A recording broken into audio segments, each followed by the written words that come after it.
निशा उत्तर भारत के एक छोटे से गांव देवसर की 17 वर्षीय साधारण बट तेजस्वी लड़की थी। उसका जीवन खेत, पशुओं और मंदिर की घंटियों के बीच बीतता था। गांव वाले उसे चंचल और जिज्ञासु मानते थे, लेकिन कोई नहीं जानता था कि निशा में एक और गुण था। वह सपने देखती थी जो भविष्य की झलक दिखाते थे। उसकी दादी अम्मा अक्सर कहती थी, निशा, तू सिर्फ लड़की नहीं, वंश की चुनी हुई है। तेरे सपने कोई माया नहीं, कोई संकेत है। निशा को हाल ही में एक सपना बार बार आ रहा था, एक नदी जिसके पार एक पुराना शिवलिंग डूबा हुआ है, और एक स्त्री की करुण पुकार, मुझे मुक्त कर दो। गांव के पास बहने वाली नदी को मौन गंगा कहा जाता था। वर्षों से वह नदी सिर्फ बारिश में बहती थी, अन्य समय सूखी पड़ी रहती। कहते थे, सदियों पहले वहां एक मंदिर था जो भूमिगत हो गया था। एक दिन निशा अकेले नदी के किनारे गई और उसने वहीं ध्यान लगाया, जैसा कि अम्मा ने सिखाया था। जैसे ही आंखें बंद की, हवा सिहर उठी। दूर क्षितिज पर पानी की बूंदें उभरीं और नदी की रेत में एक आकृति दिखाई दी, त्रिशूल। वहीं उसे एक टूटी मूर्ति का अंश मिला।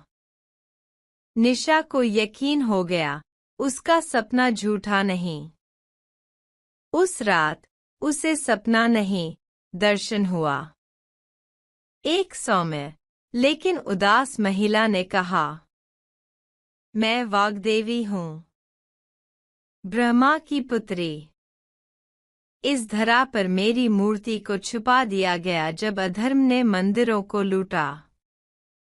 मुझे इस बालिका के माध्यम से ही मुक्ति मिलेगी। मैं वाग्देवी हूँ, ब्रह्मा की पुत्री।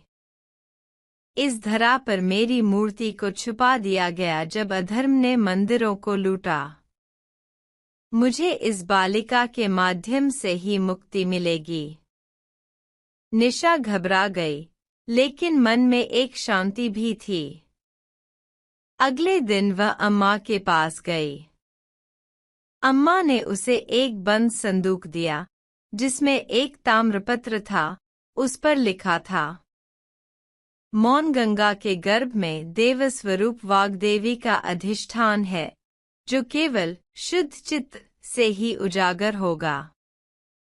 जब निशा ने गांव वालों को बताया कि नदी में कोई प्राचीन देवस्थल है, लोग हंसने लगे।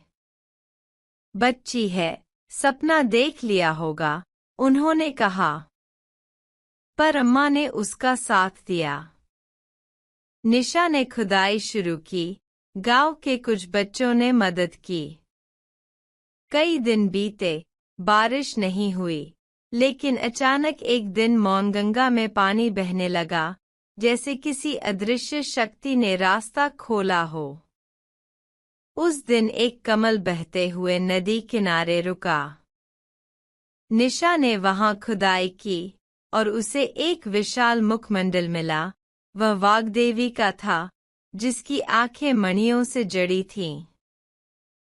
जैसे ही मूर्ति का चेहरा बाहर निकाला गया, आकाश में अंधकार छा गया। गांव के एक कोने से एक बूढ़ा आया, जिसे सब पागल मानते थे। उसने चिल्लाकर कहा, तुमने शांति भंग की है। यह शक्ति केवल बलिदान से शांत होगी। निशा डर गई, लेकिन अम्मा ने उसका हाथ थामा। वह शक्ति क्रोधित नहीं, जागृत है। तभी नदी किनारे एक अग्निरेखा बनी और एक स्त्री आकृति प्रकट हुई। वह वही थी जो निशा के स्वप्न में आती थी। उसने कहा, निशा, तू केवल देह नहीं, तू मेरी छाया है। तेरा आत्मबल ही मेरी पूजा है। यह गांव अब केवल भूमि नहीं, तपोभूमि बनेगा। उस रात निशा ने कोई सपना नहीं देखा। सुबह नदी शांत थी, किनारे पर एक शिला थी जिस पर खुदा था। वाग्देवी की कृपा जहां हो, वहां अज्ञान टिक नहीं सकता। गांव वालों ने नदी के किनारे एक छोटा मंदिर बनाया, वाग्देवी मंदिर। निशा अब गांव की बच्ची नहीं रही, वह लोक जागरण की प्रतीक बन गई। उसकी देखरेख में गांव ने शिक्षा, संगीत और संस्कृतियों की ओर एक नया अध्याय शुरू किया।